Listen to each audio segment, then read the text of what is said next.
September 1939, the German foe begins its ruthless march of conquest and sets the stage for World War II.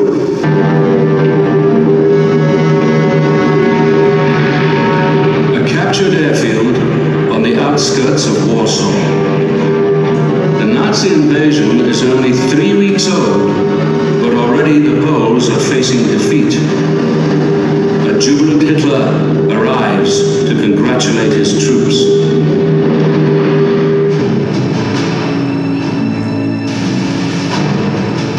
We came into one of the concentration camps.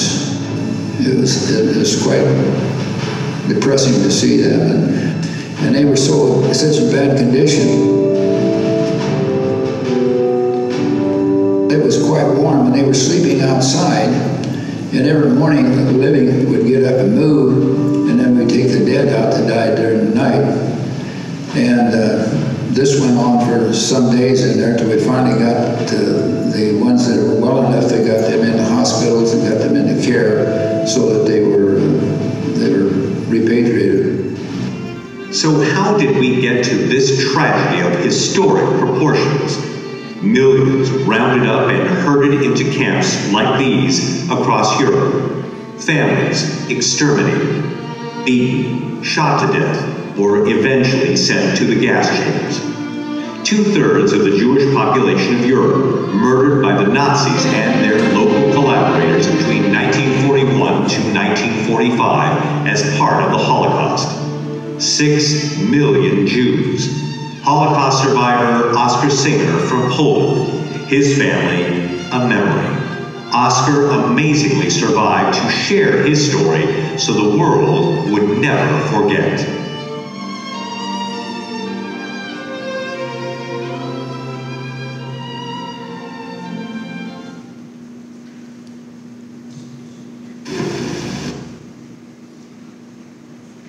Okay, first I want to say the pictures that we had were pictures that were taken right after the war of him, maybe a week or two afterwards, and a lot of people went ahead and had these pictures taken.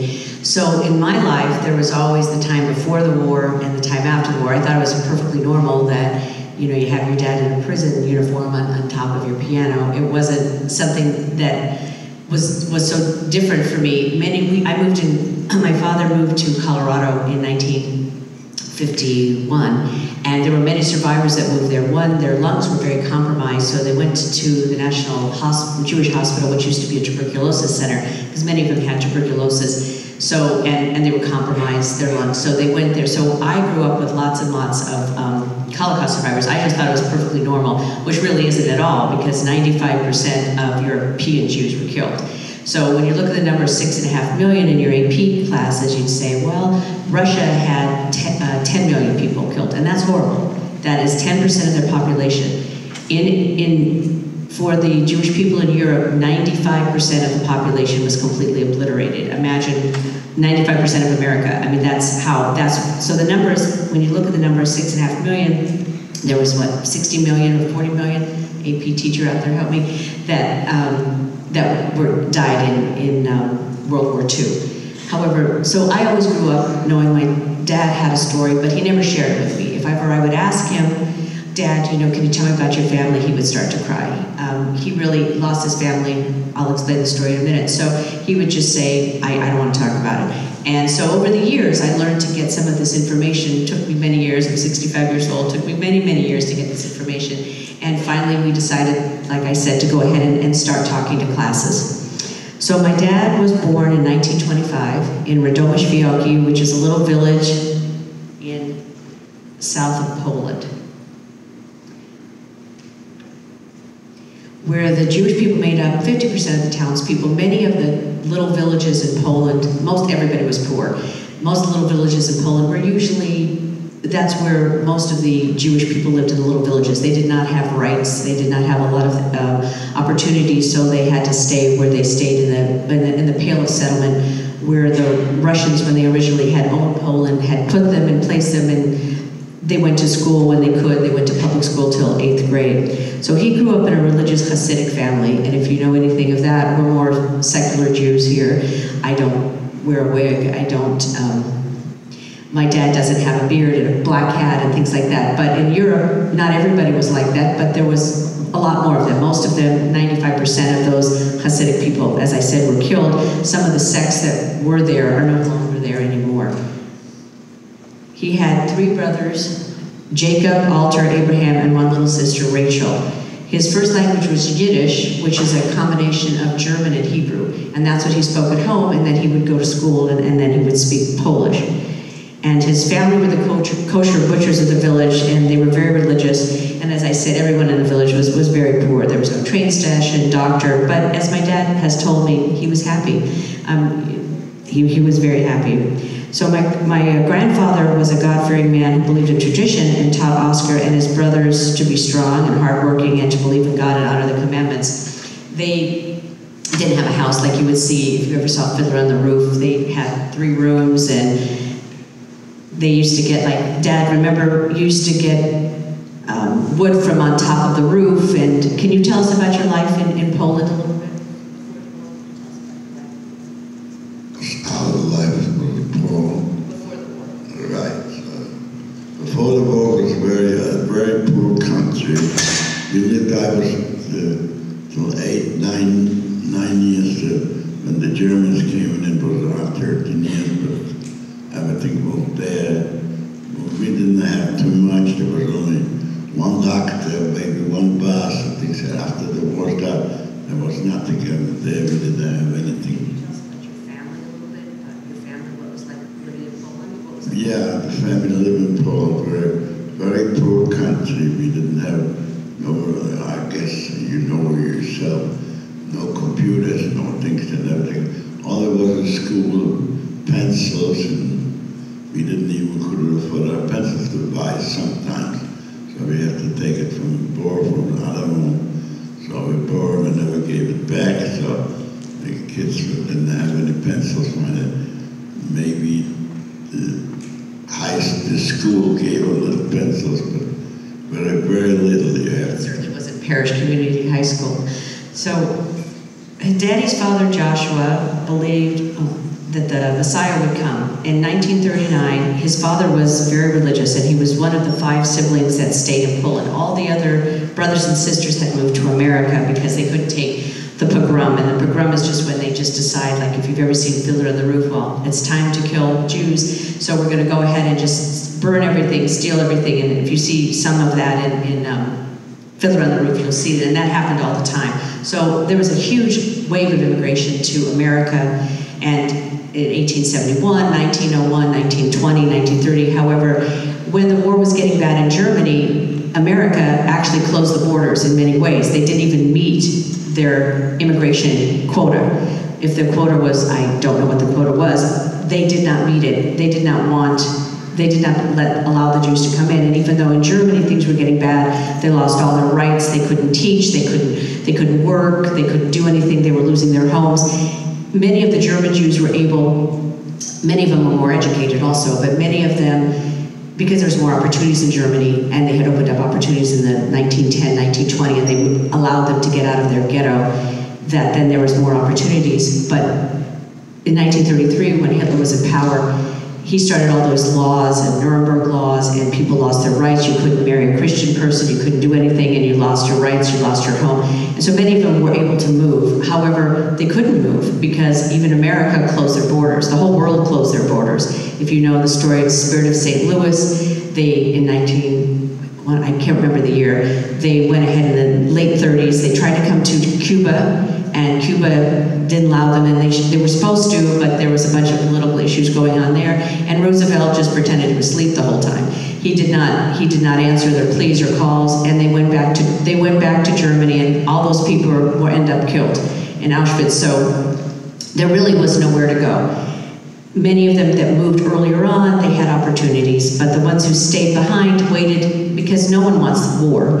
You never think there's going to be war, and since the people, especially the Jewish people in Europe, had always had tons of people killing them, and because they were the only ones that were different. They were the others in the community. There wasn't any other group, but they were the different ones, and religiously they were different, and they did not accept the other religion, and you always need a scapegoat, especially like in Russia. In Russia, they know that they have they had a theocracy, or now before they had a monarchy. So you always need someone to scapegoat. So since the others always seem to get scapegoated. So Daddy's father, Joshua, believed that he stayed. He wanted to be good to his parents. He didn't want to leave. He had older parents, and so he was the only sibling that stayed there in Poland. So throughout the years 1939 to 1945, the Germans came in, as we said, September 1st, 1939. So the Germans came to Daddy's village September 39, which was when he was 14 years old, and they were able to defeat the Polish armies within days of occupation. Germany crossed into Poland at 4:45 a.m. They declared war on Poland, declared war on Germany 2 days later.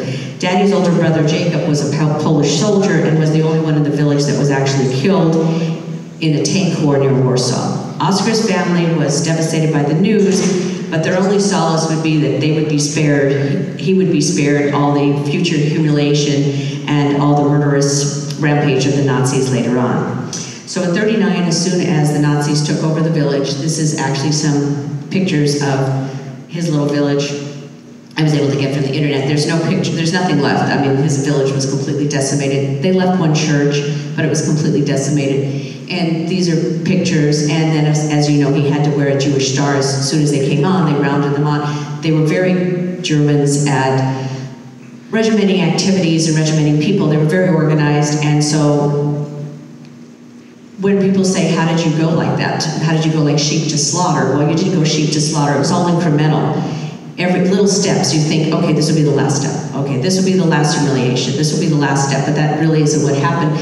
So they were, and his father was praying downstairs, and you weren't allowed to pray. The Germans didn't let you pray, didn't let you do anything. So he did pray, and so he did get beat up. And many times, as you can see, they were humiliated. Their beards were cut off. They were beat up. They were told to, wash the sidewalks with their spit or their toothbrush, and got beat up. So at the very beginning, they thought this would be the end of it. The Germans would take over, they'd be rough at the beginning, the tanks came rolling in. As Daddy said, do you want to talk about the first 2 days, or the first days the Germans came into your village? You want to talk about the first days the Germans came to your village? Well, it happened to be around 8 or 7 o'clock in the morning. The Germans came in and all with the motorcycles and all the things then, and they started the war over there. There wasn't no war there, there wasn't no fighting back, because the Polish people didn't, I don't know if they were prepared for them or not, but there wasn't no war. They came in with all the motorcycles and the big buses and everything else, and in the town there, and up in there. And my dad was in the basement and praying. This was about 7:30 in the morning. He was praying in the morning there. I said, you better be careful, because when they come in, they didn't like anything religious or something. So finally, they came in after a while, after things, they took us to work right away, the second day or something. And we had to go to work in a bit like here, when they clean in all a land or something, big property, they have always big bushes like here on the highways, or anybody buys it for cars, house to buildings, and things there. And they came over there, and we had to clean up that things. He was talking about Plaszow Forest, where they had to clear off all the trees and to make room for the tanks to come. And they didn't have axes, they didn't have Caterpillar, they were the caterpillars. And if the tree fell on you, so the tree fell on you. And they hit them with rubber hoses, and they made them move faster and faster. And he was only 14 years old. They would come to the house. As I said, they were very organized. They knew who was in each house. You better come out, or unless you want to get beat up, which you got beat up anyway. I mean, Daddy, can you talk about what happened when you were working there as a young man? So as a young man around that age, my age was 14, was a young man. So it's very nice she called me a young man. So, and you were to talk, because mostly she speaks better English than I do. People maybe won't understand, but I speak a little bit. I know, a little bit, sure they do. So very nice, and that's what I do, and I gave it. Okay, we'll do our best. Okay, so he did have to clear the forest, and the trees would fall on them. They got killed. They were told now he was planning. He and his 3 remaining brothers were planning to go to Russia, and they of course didn't know what was going to happen, because as many of you know, the Warsaw Pact was that Poland would be split up in half. Half of it would go to Russia, the eastern part, and the western part would go to Germany, because they were working together, and they were working together until they weren't, and the Germans turned on them. But at this time, he thought, oh my God, I'm not going to Siberia, that's going to be even worse. But then many people did leave, not many, but some people, especially the young boys. But the reason why my dad did not leave, because the Germans told the Jewish people in the village that if they would willingly work for them, they would spare their families, that they wouldn't kill their families. So the boys were all packed up, ready to go to Russia and take their chances. At least they'd be free and not under Nazi tyranny, but they didn't. So he and his brother were going to run away to the forest, but the promise of the Nazis and the boys responsible to their parents and younger sister convinced them to turn back and submit to their slave labor. All of the Jews in the village were forced to wear the Jewish star armband from September 1939. And then from 39 until 41, every morning the Nazis grabbed Oscar and his brothers on the street, and every day they were forced to work in the forest, cutting trees, stones, carrying logs, and clearing open space in Pskov forest. The Gestapo and the SS would hit them with the hard rubber whips or hoses as they would move faster and faster, and just to humiliate them. And the Jewish workers were beaten just because they were Jewish. They had minimal food at best. When he was there, maybe he'd get soup. But they didn't want to kill all the Jews at the very beginning. They needed slave labor. They couldn't just kill everybody. They needed someone to clear the forest. They needed somebody to move the trees. They needed somebody to do everything. So you'd think, well, why didn't they just shoot all of them? Well, they kept the young and healthy ones. And later on, when they made this decision of the final solution, how to really kill people in an industrial manner, that was a different story. But right now, they would just kill them when they wanted to. They did go ahead and have pits and kill people and shoot people. But at the beginning, it was an incremental victory for the Nazis, and they still needed help run the country. So they had minimal food and worked in freezing conditions and performed slave labor, which consisted of beatings, constant terrorizing, and death by the Nazis. In 1941, so they did that for 2 years. So he was actually pretty lucky at the beginning, because the Nazis didn't really have a plan in place to that degree. They just needed slave labor and to kill them as fast as they could. But then they got a little smarter and they realized there's other ways to do this. So in 1941, when he was 14, Oscar and his 2 brothers, Alter and Abraham, were forced from their family and worked at Mielec, which is an airplane factory. I actually went back to Poland about 10 years ago and I saw the factory, and well, there's no factory anymore, but I went back to his little village and I went to see that. And Dad, will you show him your arm? So my dad, at that point, there's only like 1,200 people in the whole world that got this, but at the very beginning in 41, which is pretty rare, he did go ahead and they tattooed KL on his arm. The Jewish prisoners were forced to have that happen, because with the German, the German Shepherd all over you, if you had even winced or anything like that, or said you weren't going to do that, because if you would have escaped, they'd know exactly who you were. Originally, they were going to put it on their face. They changed their mind and they decided to put it on their arms.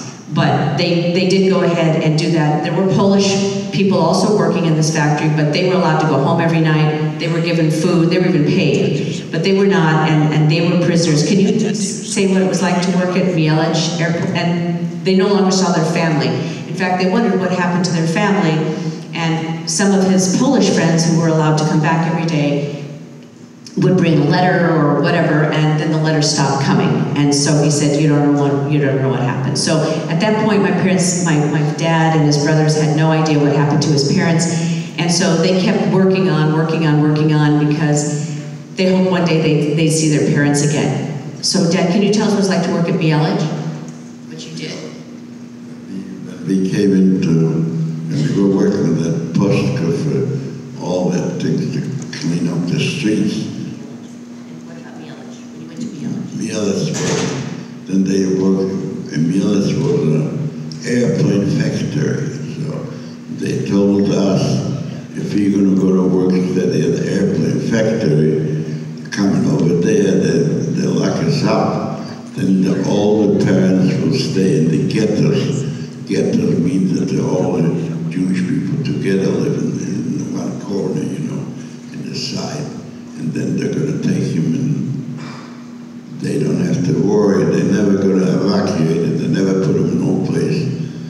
Finally, after 3-4 weeks, after we worked locked up at the things they were done, the Kehl mean concentration camp in Germany, things they so when they locked us up there, we went over there to work for 3-4 weeks, 5 weeks. After a while, there came up some news from the Polish and even the German people were telling us that they all evacuated the whole town. They took him someplace, we don't know where they took him. Just like a ghetto, they put him together, all the Jews. They had to be there. What you did in Mielec and how in trying to work hard. Yeah, we worked in Mielec. I was working at the airplane factories, and then later they took me over from there because they claimed that I didn't do the right work there. That I was a saboteur. Saboteur means that you don't like to work or you do special things against the government. So they took me in another job and they put me in to carry the airplane. Was a lot worse than this job was heavy, but I didn't know it because if they claim once more that I do saboteur work, they'll kill me, right? Take me and things. That finally I got saved and they took me there, and I was carrying Verzant, used to call it, was carrying those airplane parts to one place to another one. Was a little better things. At least they didn't say anything I did with my hammer or anything. They say that I don't do the right way. How come you, brother, my youngest brother, did a good work? And so they said, I don't know, I can't do it. At that time, I can't even change a tire. A lot of people think that. And then, so they could work there. So he was lucky, and that's the one thing about surviving the Holocaust. How do you get to be that? Well, for the Polish people, for the Polish Jews, 98% were killed. So how do you get to be that 2% that made it through? You were lucky, or somebody turned their eye. Like there's many times every morning they had an 8 pail at 5 o'clock in the morning. Sometimes they let them wear their clothes, sometimes they didn't. They sat there in the freezing cold, and they decided who was going to die that day. And you sat there for hours and hours. If you would have moved, they would have found a reason to kill you. And they made sure, even in Mielec, that they would choose people every day so that they could terrorize you, and then they would hang them right in front of you. So my dad was at one time a big brawny man and had difficulty working with the little airplane parts, like he said. So they thought he was a saboteur. And but when he was doing the airplane parts, they they hit him with a rubber hose or whip just to terrorize him and to control and to prove their dominance. So my dad's younger brother, he had 2 brothers. That was Abraham. Abraham was the one who had little nimble fingers. He was tall and thin, and he could work in the airplane parts. And he tried sometimes a nice Nazi, or very rarely.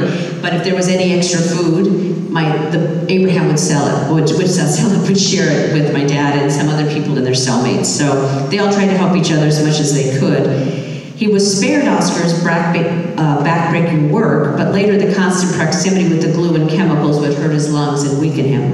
His older brother, Alter, worked in the farms of Mielec, and he supposedly was a big, tall guy also, and he was sleeping, and he was just tired, because they would maybe let you sleep 4 or 5 hours a day. If they did, they'd wake you up at 5 o'clock, make you go to bed at 12 o'clock. You were with, rat-infested barracks and lice and everything like that. It wasn't exactly a comfortable sleep.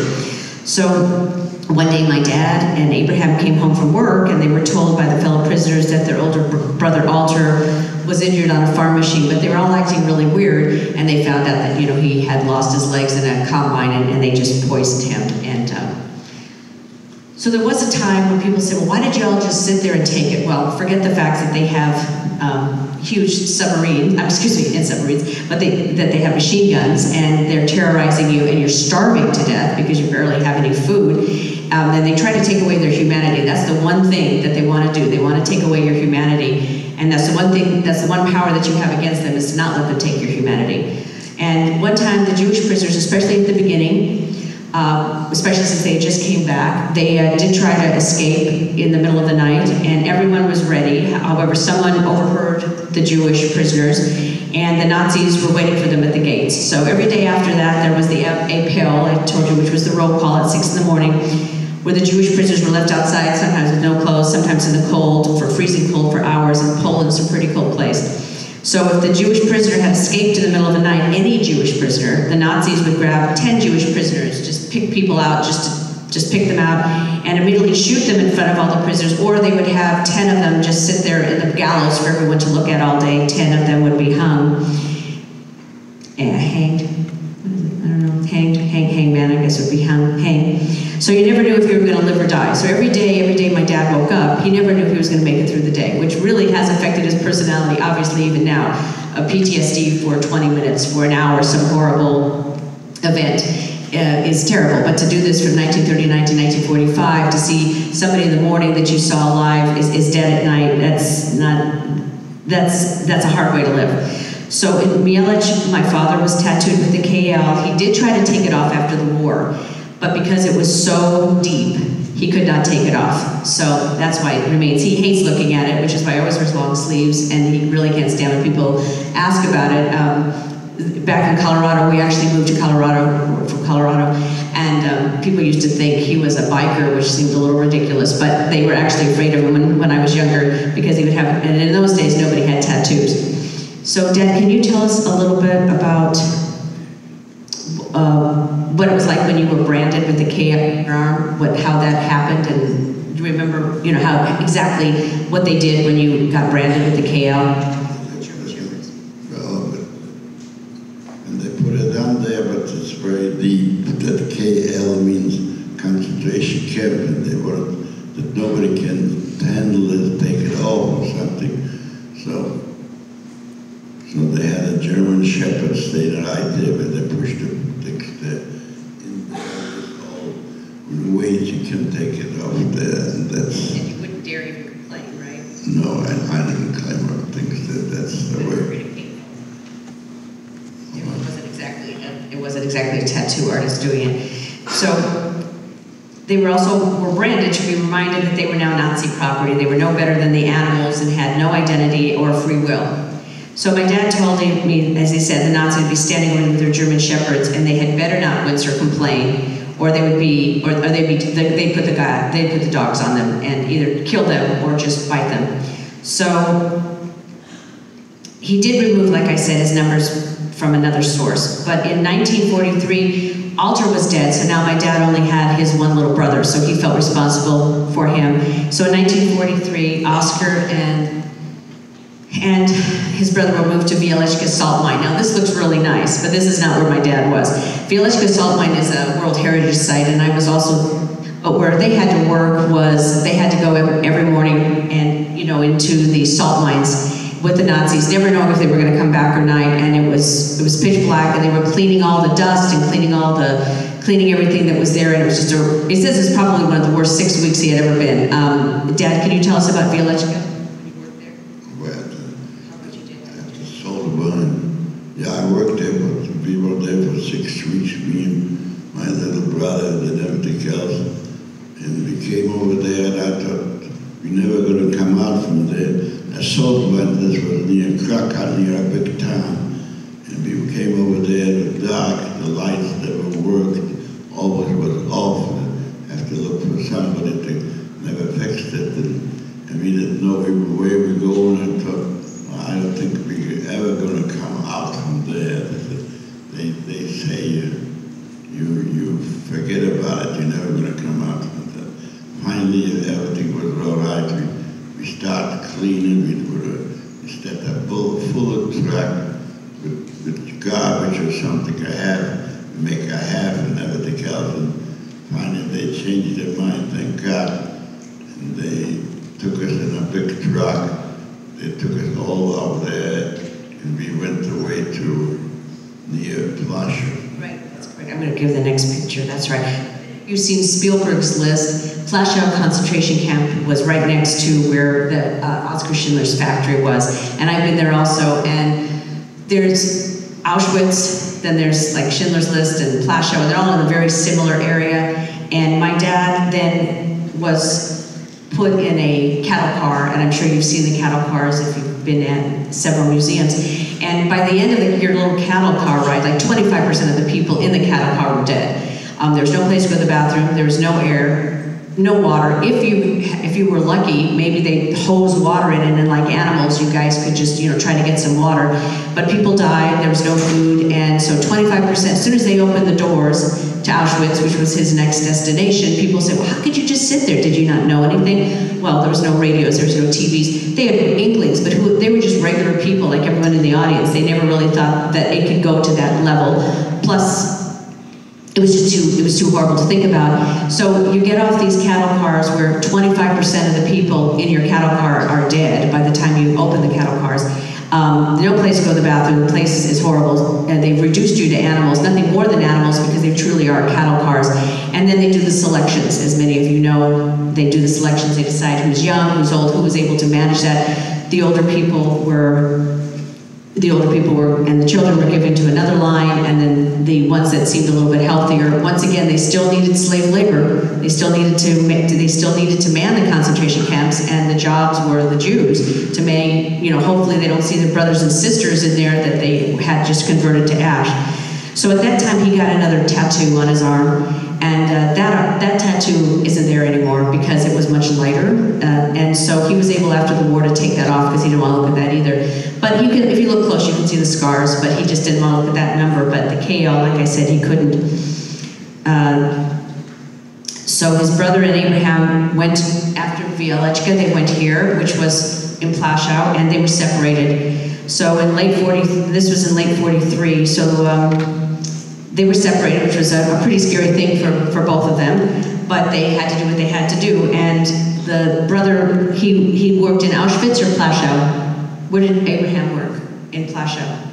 He worked in Plaszow, okay, and that was from 1943 to 44. And like my dad, when we saw the Spielberg movie, it was strange. When I was in Colorado, like I said, there's a lot of survivors, and we saw the movie, and my dad said, that's what it looks like. And I said, Dad, it's not possible. It's a movie set. I found out later that actually that really was the castle that the commandant lived in, and he said this was 1% of how horrible it really was. They couldn't show how terrible it really was. So if you ever watch Spielberg, I can't remember, Oskar Schindler, what is that name of that movie? Spielberg? Schindler's List. Schindler's List, thank you.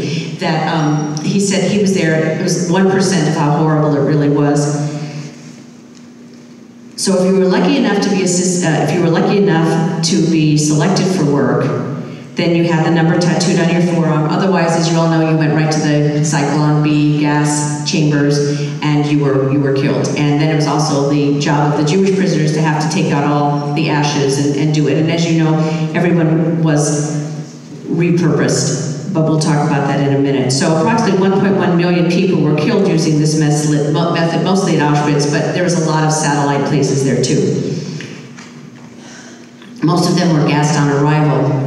If you were lucky enough to be selected for work, you got your tattoo, and Oskar was, because he really was, not now, but he used to be a big, strong, really very strong guy. And they saw him, and so what they chose is, they let his brother stay in Plaszow, but he actually stayed in a rundown shack in between Auschwitz and Plaszow. And what he had to do was, well, excuse me, I'll go back. So he had to go every day. They went to the Auschwitz and they picked the strongest people at that moment that had just come through. So once again, survival is about luck and being there at the right time at the right place. So he actually lived in a rundown shack in a forest and halfway through Plaszow and Auschwitz and worked for the Nazis in inhumane, terrifying, and horrifying conditions. Osgood, his fellow prisoners, would have to sleep during the day, and every evening they would be transported to, can you say it?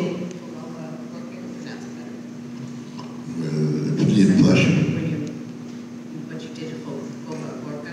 Oh yeah, and there was a place, later they transferred me, they said, you're going to go with us, you're not going to go stay near Plaszow, near Auschwitz, you're going to go with us. I don't even know where we're going, but they took us every night for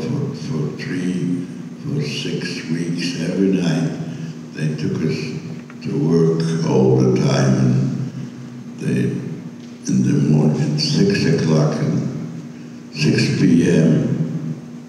to the next 6 a.m. we were working. They brought some people with buses, all people, but they lived in all those little countries like Germany, Krakow, all those, and even all things like Yugoslavia, the other countries. They took the people who didn't want to stay with the Nazis, you know, to get it, and they were against them. They pick them all up on the buses at 6 a.m. Then we came in 6 a.m. Everybody, the buses over there already waiting. And they took the buses, and they had some chorus, they used to call it Chujowa Górka, or whoever knows good Polish to pronounce. My daughter couldn't pronounce, never pronounced the town. So Chujowa Górka, and then what? Yeah, you say it, Chujowa Górka. Oh, what I did, yes, these things are not even nice to say what I did, but I didn't have any choice. You were strong man, you think that they picked me up. I want to go with 30 people. We went every night at 6 o'clock a.m. So you're going to go for 6 weeks, and they're going to bring the buses there. And oh, you were the thing with the buses. I hate to tell it. So they killed them, but I had to took out the gold teeth from the mouth and all, but they had any rings or diamond rings or anything. I had to get it back, and then I had to put it in a box. I don't know what the box, where it went. I think later we found out they went to Switzerland. They're supposed to be a neutral country, but we're not going to worry about that.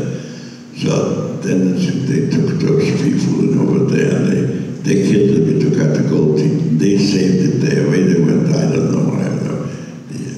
So if you understood what he said, so because what they did is these people were not Jewish people. These were mostly intelligentsia. These were people, political prisoners, whatever, and regular people, and they would come every day and they would shoot them in the pits, just as they did with Jews. But this was not what he was doing. Also, they also had Jews in there that they had found.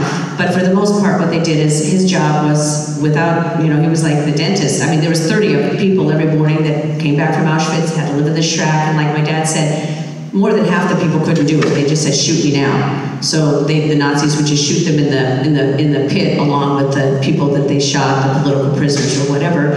And my dad's job, once again, he had to grapple with his own morality. Does he want to live or does he want to die? Does he want to maybe see his parents? He was a young guy, 14 years old, don't know what I'd do in there in that situation, don't know if I had the stomach for it, but he was a butcher, so he was used to that. But it was horrible. I mean, he still dreams about it, he still screams about it, and he had to take the gold from people's teeth with a plier, basically, right, is what they gave you, and that's it. I mean, people, and like I said, half the people couldn't do it. He did it for 6 weeks. It's what they, that's just part of the inhumane treatment that they did, not only to my dad, but to everybody. I mean, it was a disgusting, horrible regime that repurposed every part, and if you ever went against them, they would do what they did, 95% of the population, and nobody ever has had a Holocaust to that degree where you've been repurposed. Everyone knows. So after 6 weeks, He did do that, and he did take the gold watches, rings, and jewelry. And he said, he found out later, it's like, where did all this gold go? Well, it obviously went for the military-industrial complex for Nazi, but it really went to Swiss. He saw Swiss people there. Even though they claimed they were neutral, in your AP class, they claimed they're neutral, they weren't neutral. They worked with them. The reason why they were allowed to remain neutral was because they did Germany's bidding, and they didn't have to have their places blown up. So the Nazis would go back each day to Auschwitz and select again the strongest boys to remand the unit. So as many of you know, every part of the murdered prisoners would be repurposed. So all the people that died in Auschwitz, their clothes, shoes, human hair would be spun into thread for production of textiles and army blankets and socks for U-boat crews.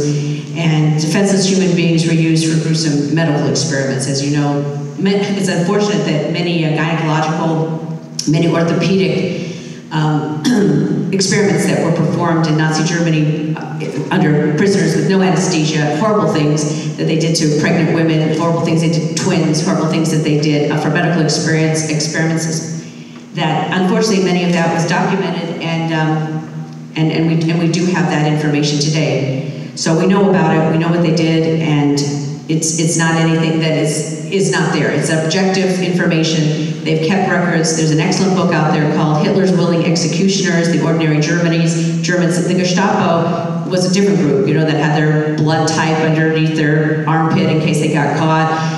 But ordinary Germans had to help this out. I mean, you could not smell when you're sitting there and, in Dachau, which I've been to, you could not smell it. You couldn't see the blood not going through. I mean, it wasn't like you were innocent victims. If you ever read this book, it's an excellent book by Goldhagen, and it talks about, and it's not just talks about it, there's written notes, there's written letters, there's written everything. There's objective data. This isn't just like subjective, what I'm talking about. People can say, oh, he's 99 years old, this is subjective. Bad memory, it's not bad memory. It's subjective, it's not. It's objective. You can look up and get objective data, and then you can see history as it was.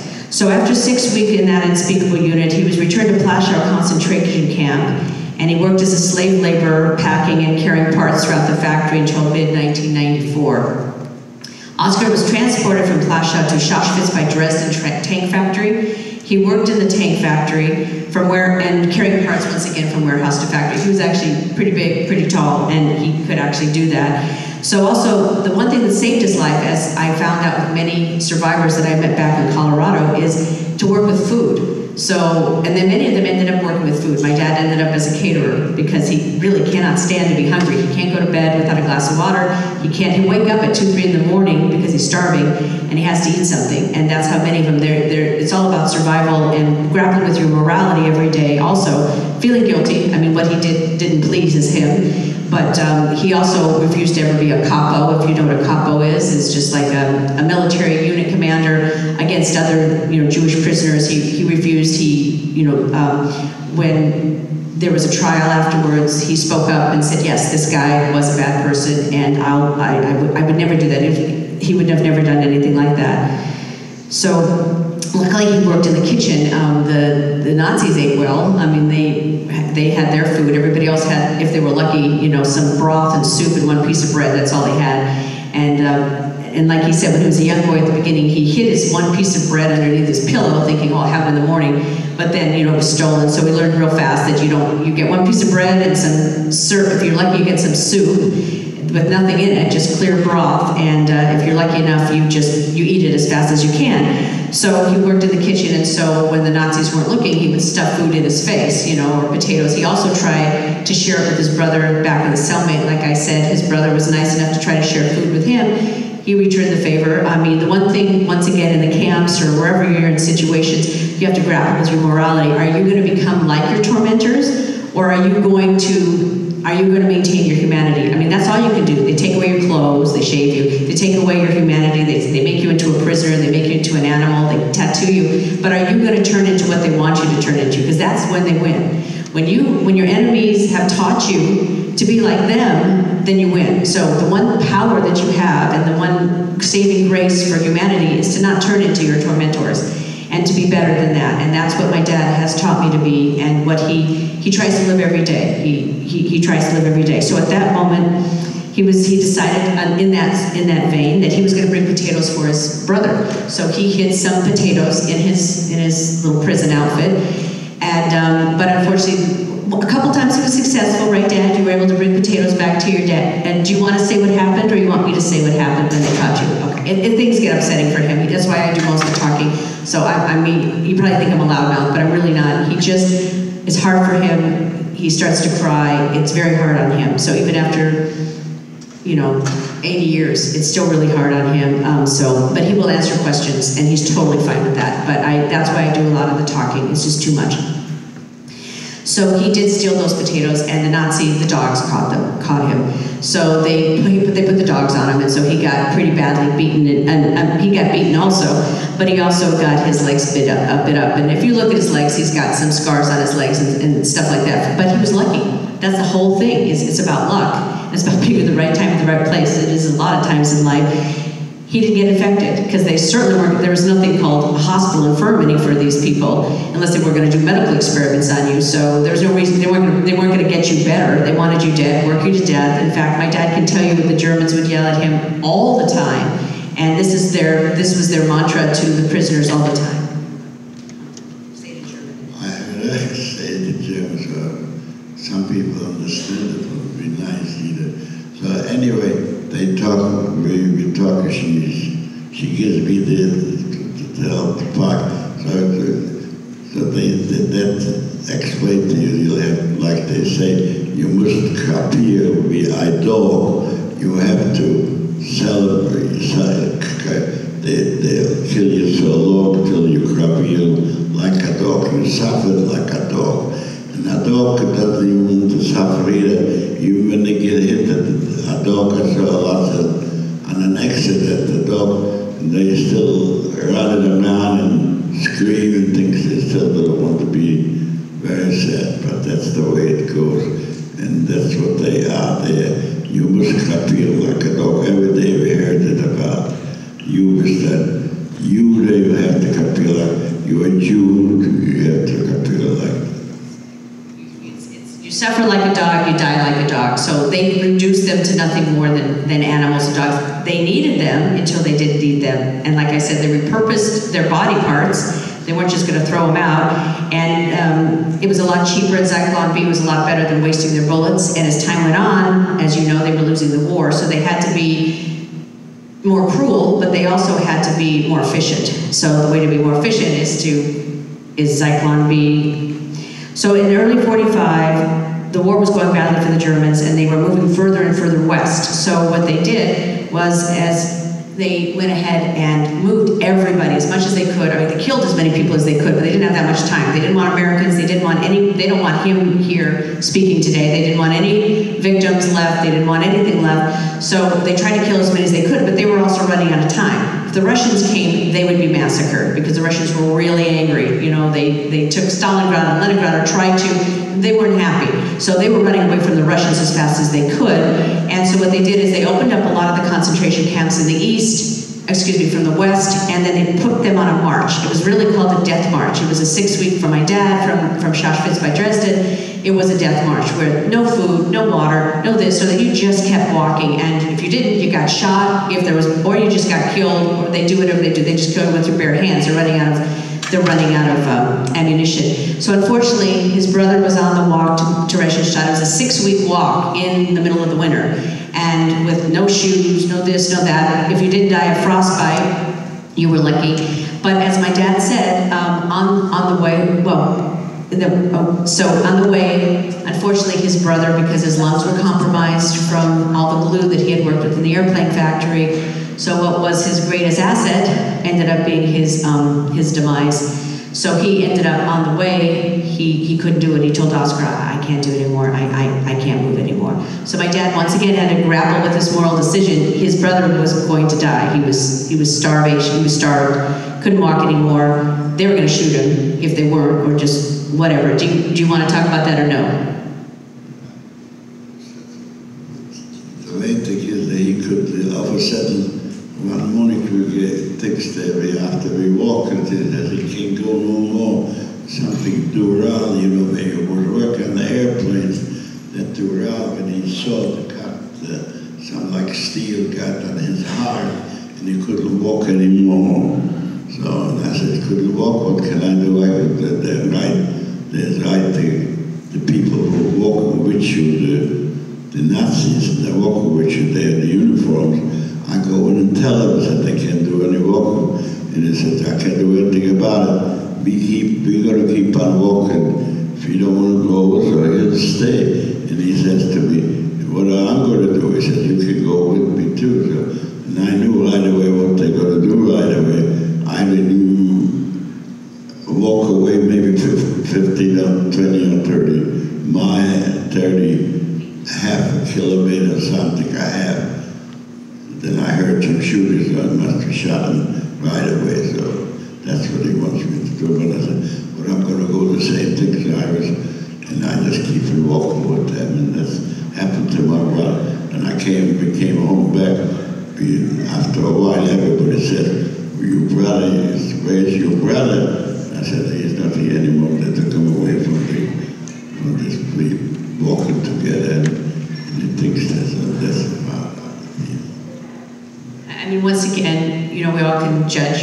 We can all sit in our nice, comfy parish community high school and judge, but we don't know what we do. He told him to go ahead. He needs to see if the parents are still around, and he said he couldn't move on anymore. It was done. I mean, you know, Dad was a bigger person. Like I said, he was a tall, thin guy.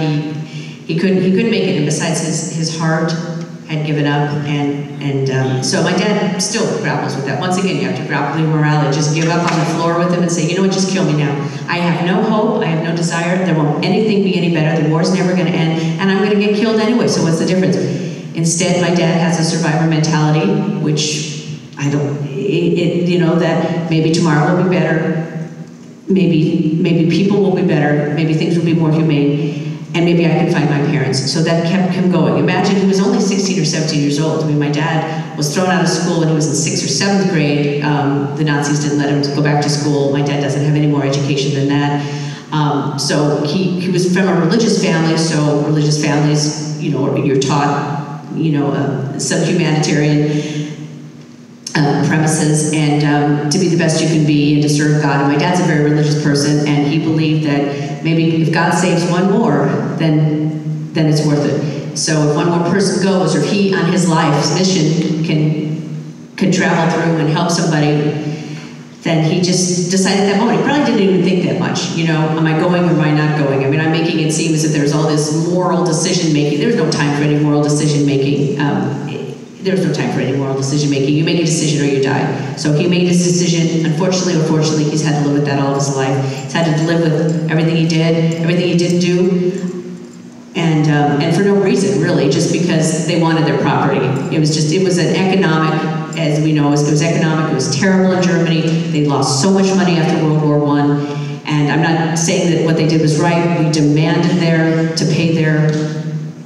they pay their loans back to us because we were poor in 1929, and it was just horrible. That was not the country that it was prior to 1933 when Hitler took power. It just took one crazy man to get everybody all riled up and to let them think that they deserve more, that the way to do this is to kill as many people and to kill, what, 60 million people? And for what? Ended up Hitler died anyway. And he was such a coward, he didn't even have the guts to stay and take what would have happened his way. He killed himself, killed his wife, and in the end he was a coward. He wouldn't have lasted 2 minutes with what he made all these other people go through. So in 45, the war was going badly with the Germans, and they had this march to Theresienstadt. If you've ever been to Theresienstadt, it's in Czech Republic. I was actually there. Those are the gas chambers. Because it was run by the Russians, they did not sanitize it. If you go to Dachau in Germany, it's very sanitized. Almost was like a summer camp. I was really disappointed when I went there. I thought, are you serious? But they had, it was very disappointing to try to whitewash history to that degree. History is history. You can whitewash it subjectively to change what you want to, the narrative to make it fit it today, but it's not going to change it. History is history, and that's why y'all are here studying it. So we went to Theresienstadt, and these are the gas chambers. Actually, my dad was in Theresienstadt, and that's when he was liberated by the Russians, 1945, May 10th. And if he would have been there 2 more days, they were literally having the poor prisoners who were starving, hungry, on their march from Theresienstadt, building more of them so that they could all be killed, because they did not want a man like my dad here today. They were effective. They killed 98% of the Jews. They were effective, but they didn't get my dad, and that's why he's here today. And one morning, the Russians came in, and the Germans had just left in the middle of the night. They knew what was coming down. They did not want to be a German. They did not want to be a Russian POW.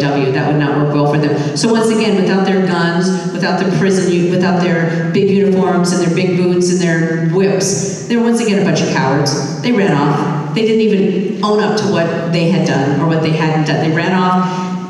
And that's the most disappointing thing about their morality. They went and lived in Germany for the rest of their lives. Many of them, how many people actually got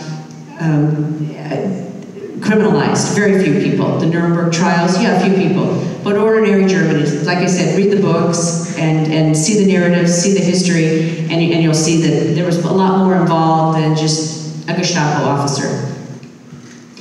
So all the time that Abraham had worked in the eggplant factory had hurt him, but then he went to Theresienstadt, Daddy, and they were just 4 days from completing the crematoriums, as I said, and then the Germans just left. So Oscar was one of the lucky ones. The Jewish communities of Eastern Europe, like I said, were devastated. 3.3 million Jews, one of the biggest concentration of Jews, because there's really, at that time, there's only 14 million Jews in the world, that's all. Now there's 12, so we haven't, there's not that many of us. Everyone thinks, oh my gosh, there's billions. There's 14 million in the whole world. Many of them are secularized, don't really even consider themselves Jews. 7 live in Israel. 21% of Israel are Arabs that live in Israel, but the majority is there. So, my dad was spared, and in May of 1945, the American soldiers had no idea what to do with these people. There weren't that many of them, but many of them, like my dad, were walking dead. They weighed 80 pounds, they had no families, had no education. Because if you were an older person, how could you have lived? Because you weren't strong enough. My dad was 14 years old, and he was a butcher's son, and he was from a poor family and a farm, so he knew what it was like to be poor and hungry. But somebody from the city or whatever, that would have been much harder. So they had all these people with no place to go, no education, no families. At that time, there was only the Red Cross, so they tried to find their families. My dad, the Red Cross was there, no computers. They found out that there was no one left. So my dad was all alone in the world. So he was free, and that's great. He has no education, has no family, has no money, he has nothing. And he could have stayed at Landsberg displaced camp. He did find only one remaining cousin, who was 10 years older than he was, and he was like cleaning the garbage at the Landsberg. That's where he found him. He had lost his 2 daughters. They were killed, and his wife was killed. So he was pretty depressed, and he just didn't want to move on. Some people stayed at Landsberg camp. My dad, and he met 3 friends, and they actually one of them went back to Poland. He met his friend Max, and he still carries a picture of him, just like that other picture that my dad had after the war. He still has a picture of him in his wallet. And he went to, since it was closer from Czechoslovakia to Theresienstadt, he went, before he was in Landsberg, he went to the camp, and, he went to the man's house. And it was just, this was not rich stuff. Maybe he had 2 horses and 2 cows. This wasn't a big deal. But he went back to the Polish farmer, and he said, oh, you used to work for me. Did my parents leave me anything? Dad, do you want to tell the story? You want me to do it? Okay. So at that point, so the guy said, yeah, come, let me get you something. Your parents left you. He came out, took a gun, shot my dad's best friend right in his face. And he says, you're lucky I don't kill you, but I have no qualms against you, but you can tell all the Jews, don't come back. You're not welcome, we don't want you, this is our stuff now. So my dad went back to the commandant, and back in the Russian commandant, and said, what do we do? And he says, you should have called me, you should have come with me, you should have come by yourself. So my dad swore he will never go to Poland again, and he never has, and he's been invited to go back for Auschwitz reunions, not reunions, but to go there to do things that he refuses. He will never set foot in there. So he lived in Poland, he lived in Germany with his oppressors, because really the Jews had nowhere to go. There was no country that opened up, oh yay, come on out, we know you guys have done something. Absolutely not. So my dad did try to go to Israel on an illegal boat, and he was caught by the English, because the English owned Palestine at that time. You know, after World War I, Turkey had it forever, 500, 600 years, and if you know history, then after World War I, it was Lebanon, Libya, Syria, Jordan were all broken up with the colonial powers, and in terrible formations that really didn't mean anything, and many of them left, but the British hadn't left, and in 1948 they did leave, but prior to that, they owned Israel and Palestine, and they owned that whole part, and they needed to keep everybody safe for what they thought. So my dad was on a boat, and then he sent him to Cyprus, which was another camp, another concentration camp, but it wasn't like, at the time he's like, oh my God, I'm not gonna live here. I don't know what's gonna happen. People were dying of typhoid, everything was terrible. He's like, I know that's what the Germans said to me years ago, I'm not staying here. So luckily the Italian Red Cross came to Cyprus and said, if anybody wants to come back to Europe, we'll let you come. And he's like, fine, I'll come back. So he went back to Europe. Once again, he had nowhere to go. So after Europe, after Italy, he went back to Germany, and he started out as a dishwasher and worked in a, you know, there was no place for him. So here he is, here he's working as a dishwasher for his oppressors in Germany. America did not open up their arms. In fact, the only reason my dad came to America, he had to wait for his visa for 5 years. Most people had to wait for their visas for 5 years. Waiting on German soldiers, waiting on whatever he had to do, and he's, you know, he and his friends got together. And he had friends. He tried to make back his life. He's not just going to sit down and die, because that's exactly what the Nazis wanted him to do, was to just live his life as a horrible person, be as horrible as they are. That was what he was going to do. And he's always lived his life by the credo that once you become your enemy, you've won, and you have to maintain your humanity. Nobody can take that away from you. Regardless of what they do, they can't take away your humanity unless you let them. So after the camps, that was my dad in Germany, and then he found out that he had, well, I told you that he had some siblings in America. The only way America would let you come in is if you had a sponsor. So my dad's uncle agreed to sponsor him, but it took a long time. And as soon as so he came here in 1945, and he didn't like New York. He did meet his cousin Harry, that one man that had left to try to regain his life again. He was always a pretty depressed guy, never had any more kids, kind of a lost life, a lost soul, and my dad did not want to be a lost life and a lost soul. He wanted to try to be a human again. So my dad was spared, and my dad was finally free. As I said, no home, no education, no money, no profession. So he did go and he tried that ship, and then he tried to wait for his visa, which he did. He waited, and as soon as he got here, they told him, oh, by the way, he got here and he couldn't speak English, and there was a German letter. A letter came from him in English. He was like, well, what's this? And they said, oh, you know, you have to go in the army. It's like, what? And fight in Korea. He said, I can't even speak English. I'm going to be a bullet mattress. So they said, okay, well, you know what? He had a couple friends that went into the Korean army. Some of them died, you know, some of them, you know, some of them stayed. But my dad said, they said, look, go back to Germany, because he was going back to Germany anyway, and go back to Germany and we'll see what we can do. And by that time, the war was over, and it didn't really affect him. But so here these people are destitute, and America says, oh, great, now you can fight for us, and we're going to conscript you if you want to live here in America. And my dad still loves America. He thinks America's the best country in the whole world. He loves it here. He knows it gave him a chance. He knows the streets aren't paved with gold. He's worked hard. My dad's always worked as a cook or dishwasher, whatever. Money was not an issue. Just survive. He taught us about survival. Emotions, definitely not an issue. There's no emotions in my family. You don't live through something like that and whine about what's not in the refrigerator, or whine that your clothes aren't pretty enough or whatever. My brother and I both learned to shut up and just be grateful for what we had. And, you know, people can say there's all this emotional all this emotional turmoil for people that experience this, but they experienced it, they got out, they did the best they can. You know, you can go back and say what you want to say about these people that lived through the Holocaust, how difficult it was them to have emotions. There's a really great, it's a comic book that was in the New York Times called Maus, M-A-U-S 1 and M-A-U-S 2. If you've ever read it, you can read it in 20 minutes. It's written by a Holocaust survivor's son, and about how can, you know, it's excellent. It's a comic book, and it was an amazing story. So the most important lesson that my father taught me was, as I said, the Nazis can steal their food, your hair, your clothes, and all their worldly possessions. However, as much as they tried, Oscar would never let them take his humanity. We owned a restaurant. Poor people would come to our restaurant all the time. And people say, Oscar, you know, you can't keep feeding these guys. There's not going to be any food left. He says, you know what? I know what it's like to be hungry. And when someone comes to our door and wants charity, you give. And when a bully's doing something, the only time I ever see my dad mad, and believe me, he could be really angry if he wanted to be with all the stuff that happened to him. He chooses not to be. There's a little underlying anger, and when somebody is immoral or somebody steals from somebody else or does something horrible, he will stand up. And he's scary. I mean, you know, he's scary, and you know, you don't, and that he won't take. He'll shut up about a lot of things. He doesn't care about a lot of things.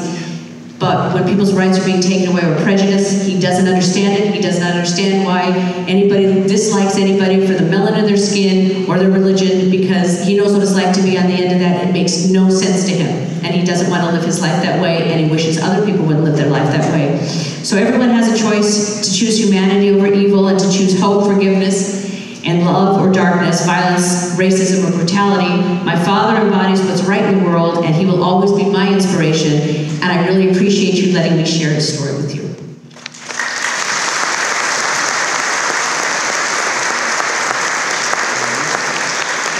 Please open the questions or whatever you want, or anything.